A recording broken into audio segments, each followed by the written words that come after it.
સુરત શહેરના સગ્રામપુરા કૈલાસનગર વિસ્તારમાં આવેલા શાલીભદ્ર કોમ્પ્લેક્સમાં 7મા માળે એસી રિપેરિંગના કામગીરી દરમિયાન નીચે પટકાતા એકનું ઘટના સ્થળે જ મોત નીપજ્યું હતું, જ્યારે એકનું હોસ્પિટલમાં સારવાર દરમિયાન મોત થયું હતું. ઘટનાને પગલે સમગ્ર વિસ્તારમાં અરેરાટી ફેલાઈ ગઈ હતી.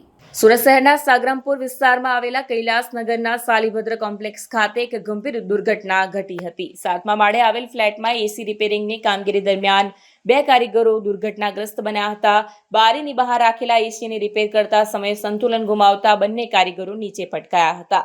પ્રાથમિક માહિતી મુજબ કારીગરો કોઈપણ સુરક્ષાત્મક સાધનો વિના ઊંચાઈ પર કામ કરી રહ્યા હતા.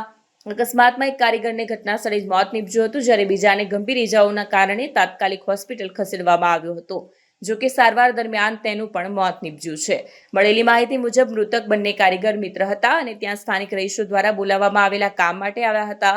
ઘટના બાદ સ્થાનિક લોકોમાં ખળભળાટ મચી ગયો હતો અને કમ્પાઉન્ડમાં લોકોના ટોળા ઉમટી પડ્યા હતા.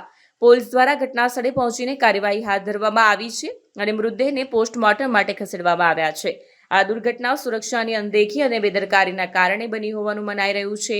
અધિકારીઓએ કહ્યું છે કે આવી ઘટનાઓ પુનરાવૃત્તિ ન થાય તે માટે ઉચ્ચ માળે કામ કરતી વખતે જરૂરી સુરક્ષા સાધનોનો ઉપયોગ ફરજિયાત કરવામાં આવે તે માટે તપાસ અને કાર્યવાહી આગળ ધપાવવામાં આવી રહી છે.